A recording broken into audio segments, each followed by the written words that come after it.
এর ঋণ তো আমি কোনো কিছু দিয়েই শোধ করতে পারবো না। তাই বলছে তার ঋণ শোধিতে কৃষ্ণ করেন চিন্তন। হ্যাঁ, যে জল তুলসী ভগবানকে দেয়, ভগবান বললেন তার ঋণ শোধ করতে কৃষ্ণ চিন্তা করে কি করে ঋণ শোধ করা যায়। চিন্তা করুন ভগবানের কত প্রিয় এই তুলসী। আরো কি বললেন জানেন? তুলসী হেমর পঞ্চ রাত্র রূপাঞ্চ মাঞ্জলি ভবমক্ষয় প্রদায়কম আরূপায়ামি হরে প্রিয়ম। তুলসী হেম রূপাঞ্চ, বলছে হেম মানে সোনা। বলে তুলসী পাতা যদি কেউ ভগবানকে একটা তুলসী দিলে সোনা, ভগবান বলছে তো আমার সোনার পাহাড় দিয়ে দিল। একটা তুলসী পত্র দিলে সোনার পাহাড় দিয়ে দিল।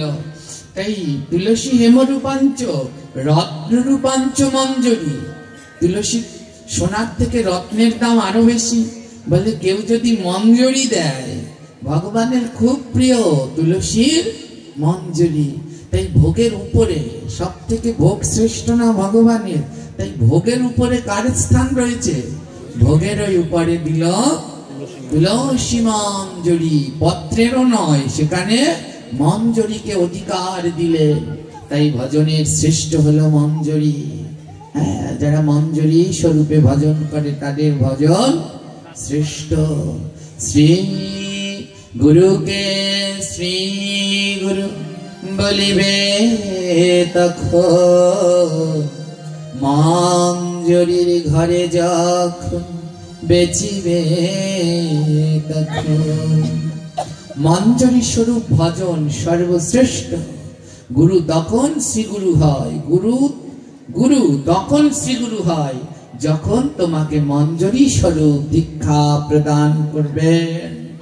হ্যাঁ, তাই এখানে ভগবান বললেন রত্ন রূপাঞ্চ মঞ্জরি।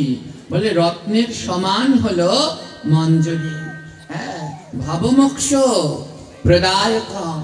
এই ভব, এই পৃথিবী থেকে কেউ যদি মুক্তি দিতে পারে তাহলে সে হলো তুলসী। তাই প্রত্যেক গৃহে তুলসী, যারা গোবিন্দ সেবা করছেন সবাইকে প্রতিদিন গৃহের ভিতরে তুলসী বৃক্ষ নিতে হবে, নইলে কিন্তু ওই গৃহে অশান্তি বাস করবে। হ্যাঁ, প্রত্যেকে টপের ভিতরে করে তুলসী বৃক্ষ রোপণ করবেন এবং প্রতিদিন কৃষ্ণ সেবার সময় সেই তুলসী বৃক্ষ গৃহের ভিতরে নিয়ে যাবেন।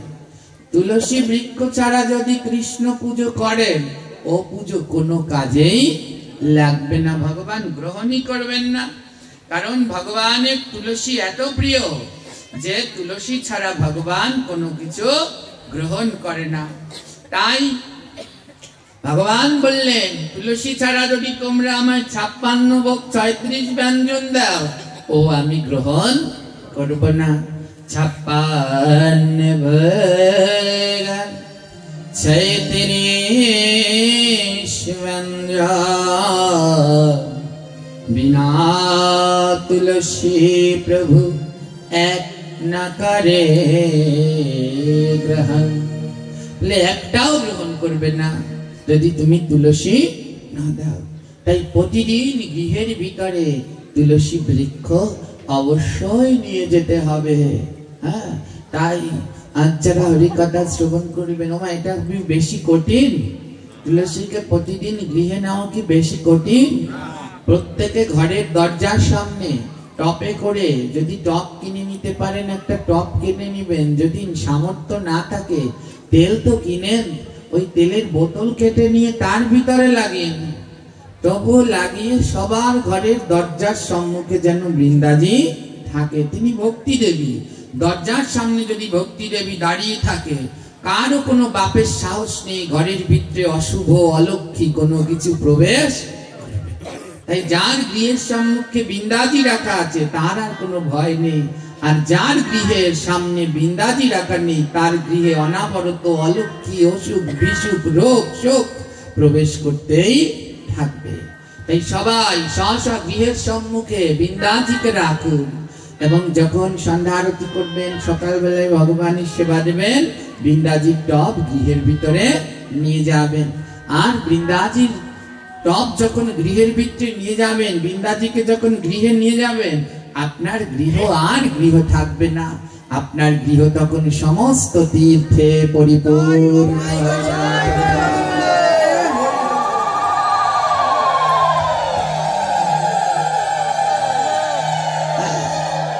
তখন আর আপনার গৃহ গৃহ থাকবে না, বৃন্দাজিকে নেয়ার সাথে সাথে আপনার গৃহ তখন বৃন্দাবনে পরিণত হয়ে যাবে। যারা শুদ্ধভাবে ভগবানের সেবা দিতে চান, হ্যাঁ, তারা গৃহের ভিতরে বেশ কিছু চিত্রপট, সর্বপ্রথম কি দরকার, সর্বপ্রথম হ্যাঁ গৃহের ভিতরে যে আজকে এখানে রেখেছে পঞ্চতত্ত্বের চিত্রপট রাখতে হবে। হ্যাঁ, সবার আগে রাখতে হবে কার চিত্রপট? গৃহের ভিতরে যদি পঞ্চতত্ত্ব নিতাই গৌর না থাকে, তাহলে আর কোন রাধা কৃষ্ণ সেবা কিন্তু সব বাদ হয়ে যাবে। আগে হলো নিতাই আর গৌর। এই পঞ্চতত্ত্বের চিত্রপট সবার আগে গৃহের ভিতরে রাখবেন। হ্যাঁ, কারণ এই নিতাই গৌর দুই ভাই না আসলে, নিতাই গৌর দুই ভাই না আসলে কে রাধা কে কৃষ্ণ কে তুলসী কিছুই জানতে পারতাম না। হ্যাঁ, যদি গৌর নাই আসিত কেমনে হইত, গৌর নাই আসিত কেমনে হইত, যদি গৌর নাই আসিত কেমনে হইত, কেমনে ধরিতাম আমি, কেমনে ধরিতাম রাধার মহিমা প্রেম রস সীমা,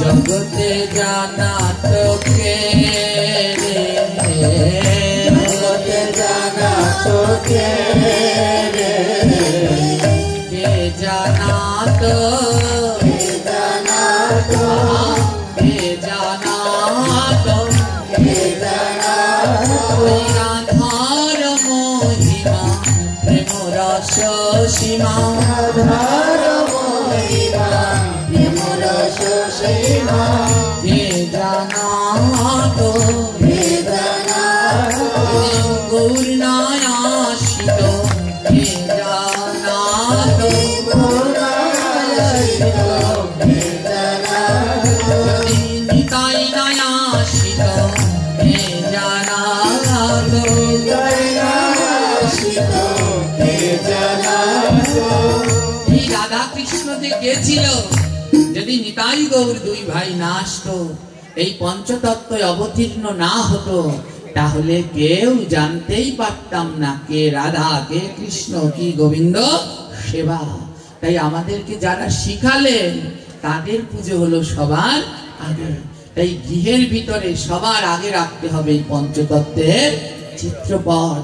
দুঃখের বিষয়, আজ অব্দি আপনাদের এই যতগুলো এই এলাকায় যে কয়বার পাঠ করতে এসেছি, যেই কয় ঘরেই গেলাম, দুই একজন ছাড়া আর কারো ঘরে পঞ্চতত্ত্বের চিত্রপট নেই। খুব ভয়ঙ্কর অবস্থা। হ্যাঁ, এবং এখানে যারা প্রচার করছেন তারাও একই কথা বলছেন, বাবা এখানে কারো ঘরে পঞ্চতত্ত্বের চিত্রপটই নেই। তো দেখুন, এই পঞ্চতত্ত্বের পুজো না করলে পরে কিসের রাধা কৃষ্ণের পুজো? কোনোই কাজে লাগবে না। সবার আগে থাকতে হবে পঞ্চতত্ত্ব। জানেন সবাই কত কি আলোচনা করতে বলে, কি আলোচনা করব বলুন তো? হ্যাঁ, এখনো যেই জাতি নিতাই গৌরকেই চেনে না, যেই জাতি নিতাই গৌরকেই এখনো চিনে উঠতে পারেনি, তাদের অত অত কঠিন কথা শুনে কি করবে? হ্যাঁ, দেহের কথা কও, তত্ত্বের কথা কও, হ্যানের কথা কও, ঢঙের কথা কও, এখনো চেনে না নিতাই গৌর। তা ও দেহ তত্ত্ব মাথা মুন্ডু দিয়ে কি করবা? আগে তো নিতাই গৌরকে চেনো। এরা যদি প্রেম ধন এই নাম নিয়ে আসতো তাহলে কি গতি হতো বলো তো আমাদের। দুর্লভ এই নাম নিয়ে আসলেন আমাদের কলিহত জীবের জন্যে। আগে সেই নিতাই গৌরকে চেনো, এখানেই নয়, এখানেই নয়, আপনাদের এদিকটা তো খুবই ভালো আছে। হ্যাঁ, আমি এত এত জায়গায় পাঠ করতে গিয়েছি, সেগুলো কল্পনাও করতে পারবেন না, কল্পনাও করতে পারবেন না। এই দুপুরবেলায় বলছিলাম, এখানে রাহুল কৃষ্ণ দাসের এক শিষ্য রয়েছে, সেটাকে শিক্ষাগুরু বলে মানে, তার কথা বলছিলাম। আজ ভোলা, আমি যখন ভোলায় পাঠ করতাম প্রথম প্রথম দিকে, অনেক পাঠ করতাম ভোলায়। হ্যাঁ, তো এক সময় পাঠ করতে গেলাম, ইলিশা বলে একটা জায়গা আছে। হ্যাঁ, ওখানে কি জানেন, চিন্তামণির গণ, চিন্তামণির মত আছে সব থেকে বেশি ওই সব অঞ্চলে। তো ওখানের যারা গুরুদেব তারাও মাছ খায়, শিষ্যরা তো যেন খায়। হ্যাঁ, ইচ্ছে মতো খায়। মাছ শুধু খায় না, মাছ দিয়ে ভোগ দেয়, ভগবানকে মাছ দিয়ে ভোগ দেয়। হ্যাঁ, এইগুলো কি করে দেয়, তো রান্না করে কি, ওই মাছের যে পাতিলে রান্না করে ওতেই কড়াইতে কড়াইতে মাছ টাছ রান্না করে, ওতে করেই ভোগ দেয়। তো ভোগ দেওয়ার পরে কি করে জানেন, ওই খায়। হ্যাঁ, ওই সবই তাদের কাছে প্রসাদ, বলে গুরুর প্রসাদ। হ্যাঁ, তো আমি যখন পাঠ করতে গেলাম, তো আমাকে ওই কড়াই নামিয়ে দিয়েছে। তো জিজ্ঞেস করছি, এই কড়াই কি শুদ্ধ পবিত্র? তো বলছে, আমাদের গুরুদেবরা আসলে এই কড়াইতেই রান্না করে, এটা পবিত্র নয়, তাই অপবিত্র। তো বলছে, আপনাদের গুরুদেবরা এই কড়াইতে কি কি রান্না করে? তখন সব বলছে আইটেম। এক সময় বলতে বলতে বলছে, মাছও রান্না করে। বলছি, মাছ রান্না করে তা আবার পবিত্র? বলে, ওতে হয় কি, ধুইলেই তো যায় কি। হ্যাঁ, মাছ রান্না করে ওতে হয় কি, ওতে ধুলেই। এরকম আছে না নাই? তোমাদের এখানেও আছে। একাদশীর দিন কোন কড়াইতে রান্না করো? আমার কাছে খবর আছে। হ্যাঁ, আমি সারাদিন এইগুলো খুঁটে খুঁটে বের করি।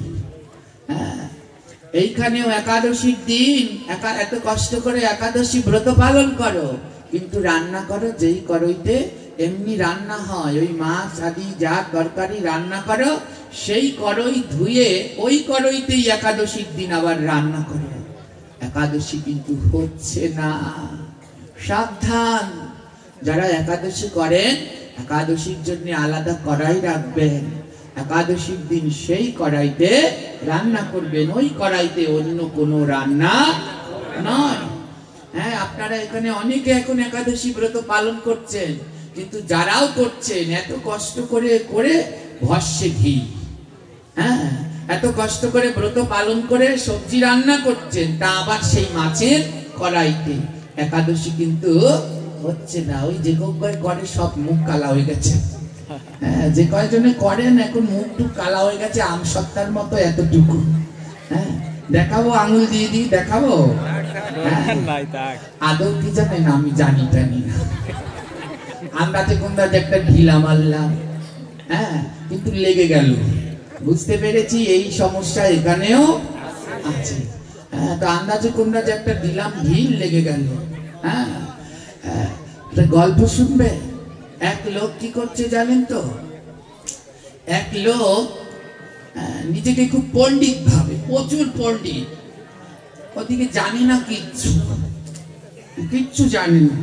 কি করে, কোনো শুদ্ধ সদাচার কোনো কিচ্ছু নেই। যেখানে বৈষ্ণব সেবা হয়, সেইখানে ভাগবত পাঠ নাম কীর্তন হয়। ও লোক কি করবে, ধুতি টুটি পরে টালা তিলক টিলক করে সবার শেষে যাবে। শেষে যে সবাইকে বলবে, এই সর সর সর সর, তাড়িয়ে তাড়িয়ে উনি এসে সবার সামনে বসবে এবং নিজেকে এমন এক উপস্থাপন করে যেন তিনি সর্বশ্রেষ্ঠ। ওদিকে কিচ্ছু করে না, কোনো নাম জপ কিচ্ছু করে না, শুধু মুখে মুখে এরকম করে। আছে না এরকম সমাজে কয়েকটা? নিজেদেরকে খুব শ্রেষ্ঠ দাবি করে, কিন্তু জানে না কিচ্ছু। তো এবার কি হলো, এক লোক, এই যে মাঘ ফাল্গুন মাসের দিনে দেখবেন কীর্তন বেশি হয়। সব থেকে কীর্তন কোন সময় বেশি হয়? মাঘ ফাল্গুনে কীর্তন লেগেই থাকে, লেগেই থাকে। এ সময় একটু খরা শুকনো ভাগবত পাঠ আদি লেগেই থাকে। তো এক জায়গায় কীর্তন হচ্ছে, অষ্টকালীন কীর্তন শুনেছেন তো? অষ্টকালীন কীর্তন পালা ধরে ধরে হয়, সকাল থেকে শুরু হয়, সেই মা যশোদার বাল্য লীলা থেকে শুরু হয়, গোষ্ঠ উত্তর গোষ্ঠ এক এক করে। আর এই লীলার মধ্যে একটা লীলা আছে, সূর্য পূজা আছে, একটা লীলা আছে রাধারানীর মান ভঞ্জন। রাধারানী রাগ করে আর ভগবান কৃষ্ণ তার মান ভঞ্জন করে। তো অষ্টকালীন কীর্তনে তো ওই লোক কি করছে, অষ্টকালীন কীর্তন শুনতে যাচ্ছে, রাত্রবেলায়। তো যাচ্ছে, লাইট, টর্চ লাইট নিয়ে যাচ্ছে। তো ওই লাইটের আলোগুলো লাল লাল, আগের দিনের টর্চ লাইট দেখেছেন, ব্যাটারিতে চলতো, স্টিলের লাল লাল রঙের আলো হয়, ওই নিয়ে যাচ্ছে। তো যেতে যেতে না, রাস্তায় যেতে যেতে পথের মধ্যে ওই লোকের পায়খানা পেয়ে গেছে। এবারে ও তো কোনো শুদ্ধাচার কিছু মানে না। এবারে ও লোক কি করেছে, বলছে এখন আবার যদি বাড়িতে যাই তাহলে তো যেতে অনেক সময় হয়ে যাবে। পাশে ছিল একটা কুল বড়ই বাগান। বলি রাত্রবেলায় কে দেখবে, চলে যাই ও বাগানে। ও বাগানে চলে গেছে। ওই কুল বড়ই গাছে পেকে রয়েছে। ফাল্গুন মাস তো, বড়ই প্রায় শেষ হয়ে আসছে। এবার লাইট মেরে মেরে দেখছে যে কুল বড়ই আছে কিনা। একদিকে ওই কার্য করছে, আরেকদিকে লাইট মেরে দেখছে। তো দেখতে দেখতে কি হয়েছে, একটা পাকা কুল বড়ই টপ করে ওর সামনে পড়ছে। এবার ওই একেই তো পাকা কুল, আবার হলুদ রঙের লাইট দেখায় আরো পাকা। লোভ আর সামলাতে পারছে না। এ কি করছে জানেন, ওই একদিকে কার্য সারছে, আরেকদিকে খাচ্ছে। বলে সময় কম, খেতে থাকি, আরেকদিকে যা হয় হোক। খাচ্ছে টাচ্ছে, খেয়ে উঠছে, জল টল তো নেই, পাতা টাতা দিয়ে কোন রকম একটা করছে। এবারে যেই উঠেছে না, আরেকটা কুল বড়ই পড়েছে, এইটা পড়েছে একেবারে ওর মধ্যে। কিন্তু ও বেটা এমন লোভী, লোভ আর সামলাতে। মনে মনে বলছে কি করি, ওই কুলটা আরো পাকা। বলছে এবার খাই না কি করি, ওর মধ্যে তো পড়েছে। তো মনে মনে বলছে দেখ, ওটা তো একটু আগে আমার পেটেই ছিল, খেলে কি হবে, ও তো পেটেই ছিল। ওর মধ্যে উঠিয়ে, বুঝছেন, ওর মধ্যে মানে যাতা, ওর মধ্যে উঠিয়ে পাতা টাতা দিয়ে মুছে ওটাও খেয়ে নিয়েছে। জামা কাপড়ও ছাড়লো না, হাত মুখও ধুলো না, চলে গেছে কীর্তন শুনতে। কীর্তন শুনতে গেছে, সবাইকে ঠেলে টুলে, সব আমি আসছি, দেখতে পাস না, আসরের সামনে গিয়ে বসছে। এবার কীর্তনিয়া পাঠ করছে রাধারানীর মান ভঞ্জন। এবার কৃষ্ণ এসেছে পরে রাধারানী বলছে, কৃষ্ণ এখান থেকে চলে যাও, এতক্ষণ কোথায় ছিলে? রাধারানী মান করেছে, যেই সময় আসার কথা সেই সময় আসেনি। রাধা এই কীর্তনিয়া কীর্তন করছে, আর শুনছে কে? ওই যে বড়ইয়ালা কুল। ওই বড়ই, পাকা বড়ই পড়েছে, কুল বড়ই। তো পাশে বসে বসে শুনছে, মন দিয়ে শুনছে। এবার উনি যখন বসেছে ঠিক সেই সময় ওই লাইনগুলো কীর্তনিয়া গাইছে। তো রাধারানী মান করে বলছে, কৃষ্ণ এখান থেকে চলে যাও। কৃষ্ণ বলে, কে আমি কি খারাপ এখান থেকে যে চলে যাব? রাধারানী বলছে, তবে শোনো, তুমি খারাপ না ভালো তা আমার জানা আছে। কৃষ্ণ বলে, কি জানো? রাধারানী বলে, তোমার কুলের খবর জানা আছে, কুলের খবর জানা আছে, কুলের খবর জানা আছে। যেই বলেছে না কুলের খবর জানা আছে, যার কথা তার পড়লো কথা সবার মাঝে, যার কথা তার। যেই বলেছে কুলের খবর জানা আছে, ও লোক বলে সর্বনাশ, আমি যে ওইখানে কুল খেলাম ও জানে কেন? যদি এখন বলে দেয় আমার কুলের খবর, আমার তো আর মান সম্মান। ও কি করেছে, পকেট থেকে 100 টাকা বের করে কীর্তনিয়ার হাতে দিয়েছে। ও মা, যেমন এরা কীর্তন গায়, দিয়ে দিয়েছে, ও মা এই নেন 100 টাকা, অনেক ভালো গাইছেন, কুলের গান অনেক ভালো। এবার ও মাতাজি 100 টাকা পেয়ে বলে, ওরে বাবা 2 লাইন গাইছি তাতে 100 টাকা, যদি একটু ভালো করে গাই আরো বেশি দেবে। হ্যাঁ, ওই কীর্তনে যিনি মৃদঙ্গ বাজায় তারে বলে ধর মৃদঙ্গটা ভালো করে ধর। মৃদঙ্গ বাদক এসেছে, মৃদঙ্গ তো বাজার নেই। হ্যাঁ, বলছে মৃদঙ্গটা ধর, হ্যাঁ এবার একটু ভালো করে গাই। এই একটু গাইলাম, তাতে 100 টাকা, ভালো করে গাইলে আরো বেশি দেবে। এবার ও মাতাজি আরো ভালো করে গাইছে, কুলের খবরে জানা আছে, কুলের খবরে জানা আছে, কুলের খবরে জানা আছে, কুলের খবরে জানা আছে, গিয়েছিলে বন মাঝে, কুলের খবর জানা আছে, গিয়েছিলে বনের মাঝে, তুমি গিয়েছিলে বন মাঝে, কুলের খবর জানা আছে, গিয়েছিলে বন মাঝে। রাধারানী বলে আমার নিধু বনে না এসে তুমি কোন বনে গিয়েছো তা আমার। গোলক বলে সর্বনাশ, আমি যে বনের মধ্যে ঢুকেছি এই মহিলা তো ছাও জানে। হ্যাঁ, এই মহিলা তো এও জানে আমি যে বনের মধ্যে গিয়েছিলাম। হ্যাঁ, এবার কি করেছে, তাড়াতাড়ি পকেট থেকে 500 টাকা বের করেছে, বলে বনে গেছি এটুকু বলে বলুক, এর পরের যাও যদি বলে আমার আর মান সম্মান থাকবে না। এবার 500 টাকা নিয়ে দিয়েছি। ও মাতাজি, কুলের গান অনেক ভালো, ওই 500 টাকা। মাতাজি বলে সর্বনাশ, এইটুক গাইলাম এতে 500, আমি তো আরো কুলের গান জানি, তাই আরেকটু গাই।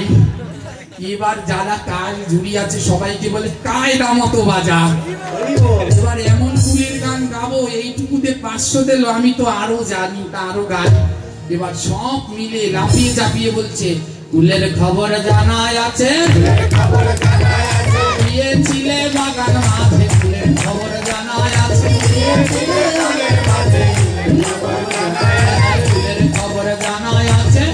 খবর জানা আছে, কি করিলে রাত্রি মাঝে, কুলের খবর জানা আছে,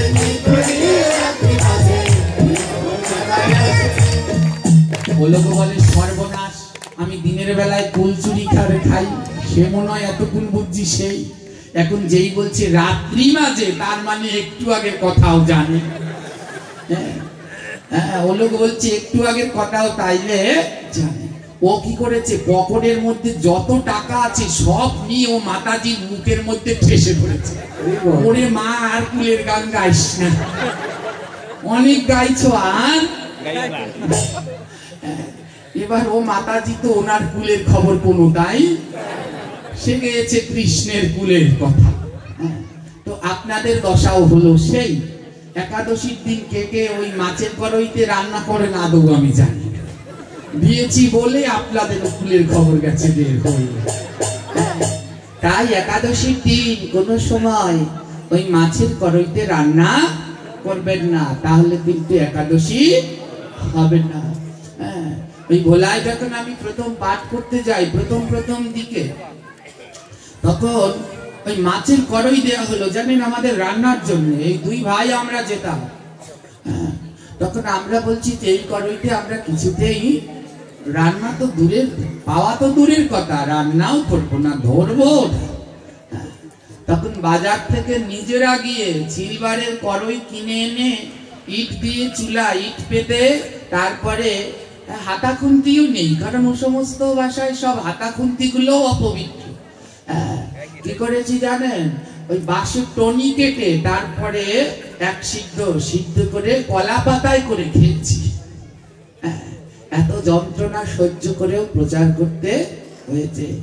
আজ সেই ভোলায় অগণিত ভক্তের ঢল পরিবর্তন করে দিলেন। মাসের পর মাস বাংলাদেশের স্বনামধন্য ভাগবত বক্তা রাহুল কৃষ্ণ দাস ভোলা জুড়ে প্রচার করেন।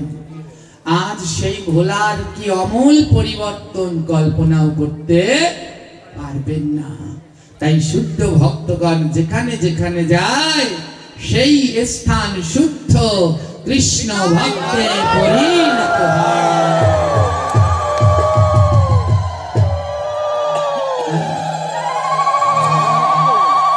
তাই গৃহের ভিতরে সবার আগে যেই চিত্রপটটি রাখবেন, কার চিত্রপট?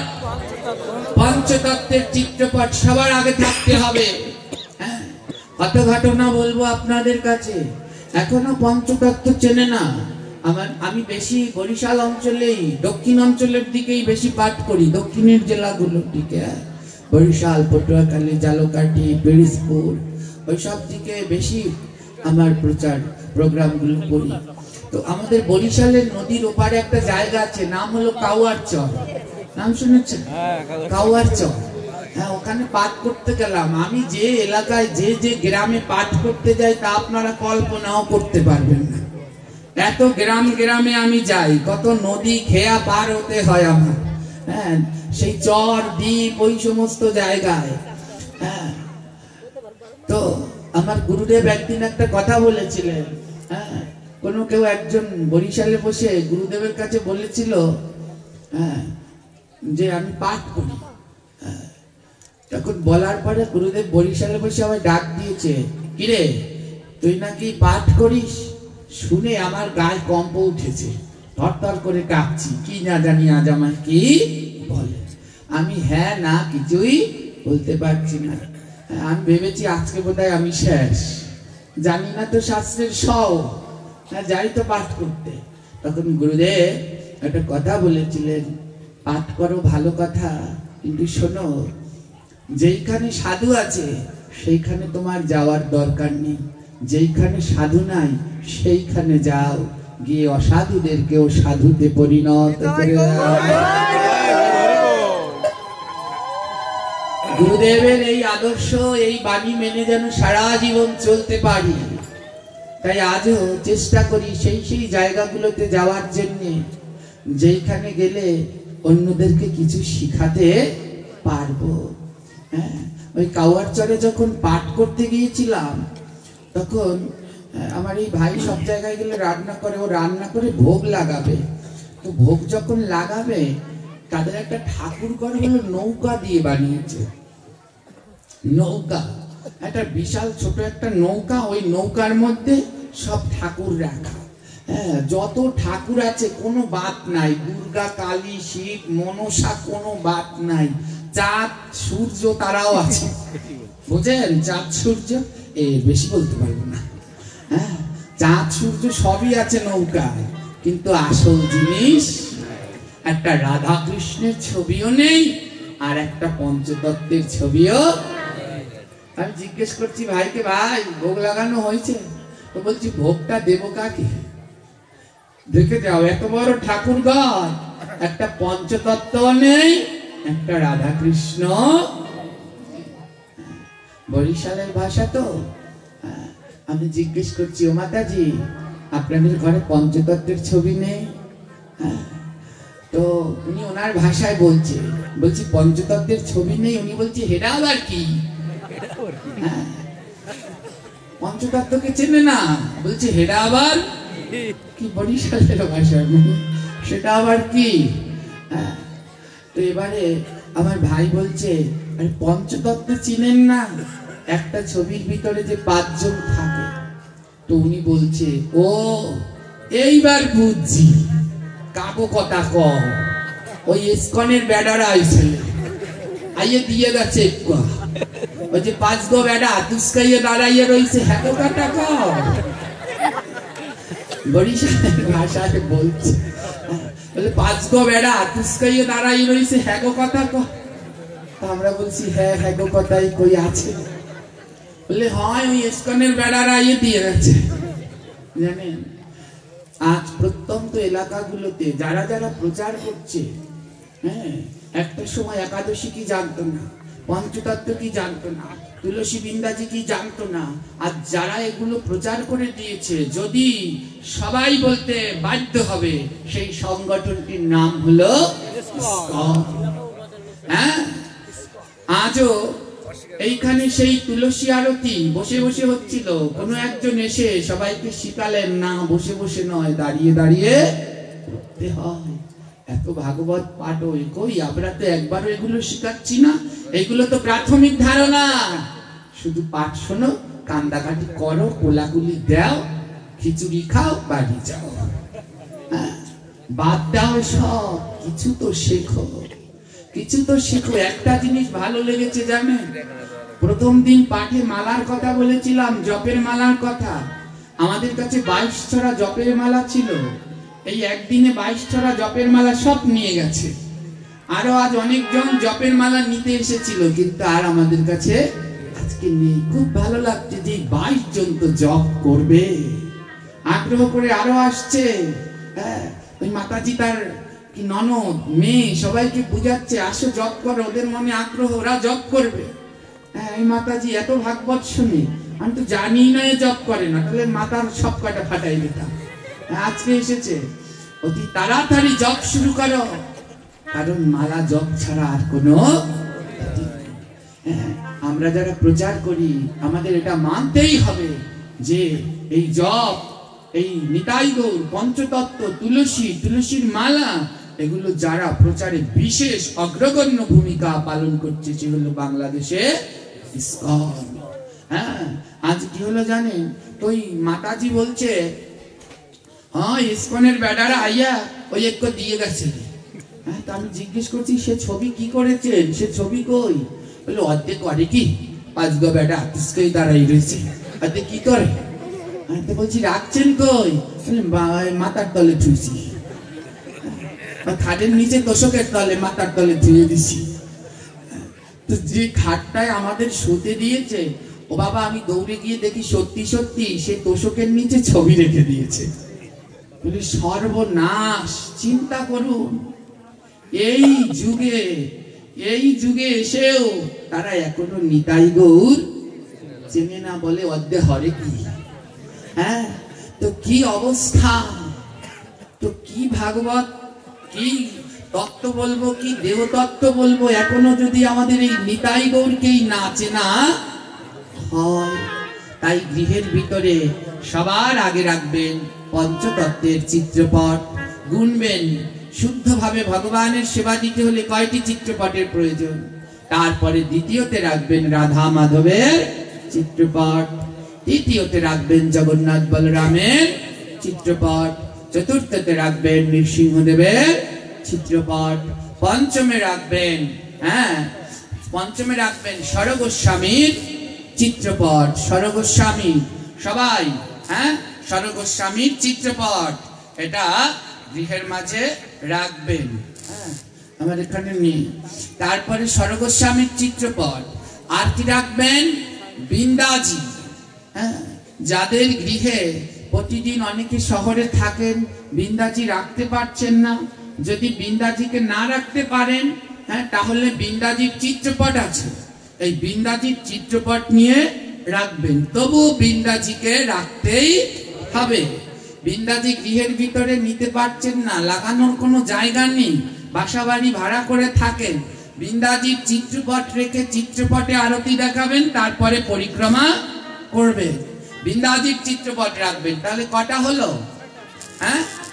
প্রথমে পঞ্চতত্ত্বের চিত্রপট, রাধা মাধবের চিত্রপট, জগন্নাথ বলরাম সুভদ্রার চিত্রপট, নৃসিংহদেবের চিত্রপট, সরগোস্বামীর চিত্রপট, বৃন্দাজির চিত্রপট এবং আপন আপন শ্রী গুরুদেবের চিত্রপট।